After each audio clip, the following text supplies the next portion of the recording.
देखिए, जितना ही प्रिय भगवान श्री कृष्ण को तुलसी पत्र है, जितना तुलसी की माला गोविंद जी को प्रिय है, उतना ही भगवान श्री कृष्ण को तुलसी जी की मंजरी जो निकलती है, जो पेड़ों में मंजरी आती है, जो कहा जाता है कि फूल लेने लगी, फलने लगी, तो वो जो मंजरी की माला है उतना ही भगवान श्री कृष्ण को पसंद है जितना कि तुलसी की पत्ती और तुलसी की माला।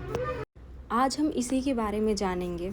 शास्त्रों में कहा गया है कि श्री कृष्ण को अगर कोई भक्त तुलसी की माला के साथ साथ मंजरी की माला चढ़ाता है, उनको अर्पित करता है, उस व्यक्ति की भी किस्मत चमक जाती है। जो तुलसी की मंजरी निकलती है, मंजरी की माला अगर आप श्री कृष्ण को, गोविंद को अर्पित कर रहे हो, तो उस व्यक्ति की, उस भक्त की किस्मत चमक जाती है। ये शास्त्रों में ही लिखा है।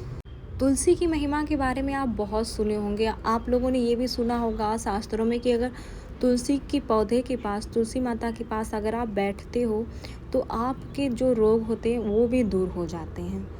और तुलसी जी की माला भगवान को अर्पित करने से आपके घर में किसी भी प्रकार की दरिद्रता और नकारात्मक ऊर्जा नहीं आ सकती।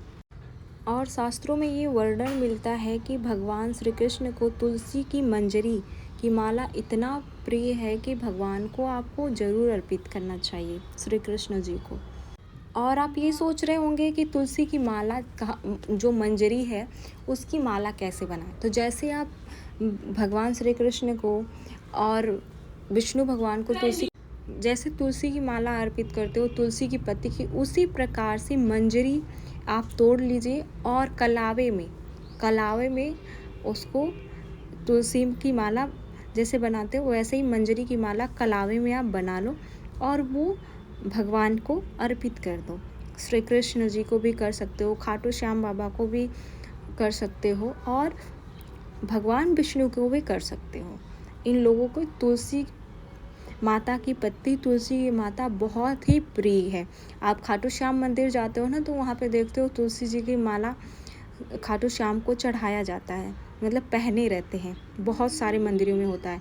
हमारे वाराणसी में लक्षा रोड पे है खाटू श्याम बाबा की मंदिर, वहाँ पे आप जाओगे तो आपको तुलसी की माला खाटू श्याम भगवान पहने हुए दिखेंगे।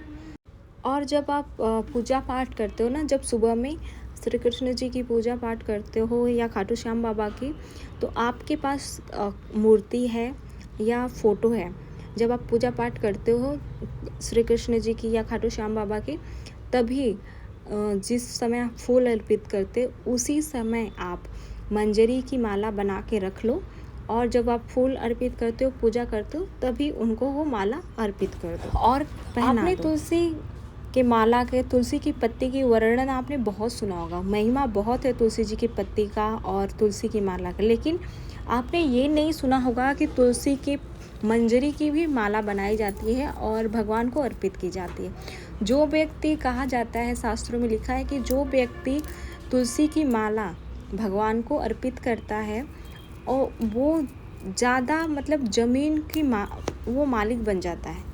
जो व्यक्ति ज़्यादा ही भगवान को अर्पित करता है ना, मंजरी का माला, तुलसी जी की मंजरी की माला और पत्ती की माला भगवान को पूजा में अर्पित करता है, वो व्यक्ति ज़मींदार बन जाता है, ज़मीन का मालिक बन जाता है। ये खुद शास्त्रों में इसका वर्णन किया गया है।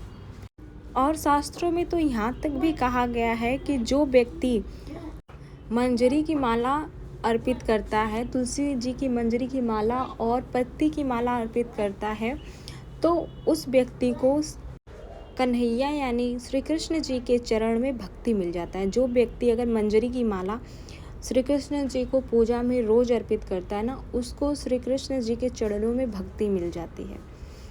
अगर आप लोगों से हो सके तो हफ्ते में एक बार तुलसी की मंजरी की माला कन्हैया को ज़रूर अर्पित करें, श्री कृष्ण जी को ज़रूर अर्पित करें। अगर नहीं तो महीने में 2 एकादशी पड़ती है, एकादशी को ही मंजरी की जो माला है वो श्री कृष्ण जी को अर्पित करें। आप ये नियम बना लीजिए। रोज़ तो नहीं हो पाएगा, लेकिन हफ्ते में एक बार, नहीं हफ्ते में एक बार तो महीने में 2 बार एकादशी पड़ती है, दोनों एकादशी कोशिश करिए कि श्री कृष्ण जी को मंजरी की माला अर्पित अवश्य करें। और श्री कृष्ण जी को कभी किसी फूल की माला और कभी किसी अनेक प्रकारों की फूल की माला अर्पित करते होंगे आप लोग। तो कभी तुलसी जी की पत्ती की माला और कभी तुलसी जी की मंजरी की माला भी अर्पित करिए। शास्त्रों में लिखा है कि जो व्यक्ति, जो भक्त अगर तुलसी की माला और तुलसी जी की मंजरी की माला श्री कृष्ण जी को अर्पित करता है तो उसका भाग्योदय होता है, उस व्यक्ति की किस्मत चमक जाती है। और अगर आपसे रोज़ ना हो पाए, रोज़ तो सबके लिए मुश्किल होगा करना, क्योंकि ज़्यादा मंजरी तो मिलती नहीं है हमें तुलसी जी की। तो महीने में 2 बार एकादशी आती है, 2 एकादशी को आप मंजरी की माला अवश्य अर्पित करें भगवान श्री कृष्ण को, कोशिश करिएगा, क्योंकि इससे आपका भाग्योदय होगा और श्री कृष्ण के चरणों में आपको भक्ति मिल जाएगी। और शास्त्रों में ये भी लिखा है कि आप ज़मींदार भी बन सकते हो, ज़मीन के मालिक भी बन सकते हो और आपका भाग्योदय भी हो सकता है।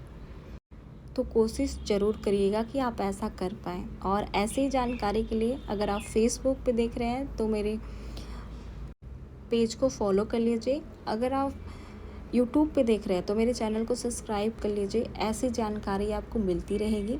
मिलते हैं किसी और वीडियो में नई जानकारी के साथ।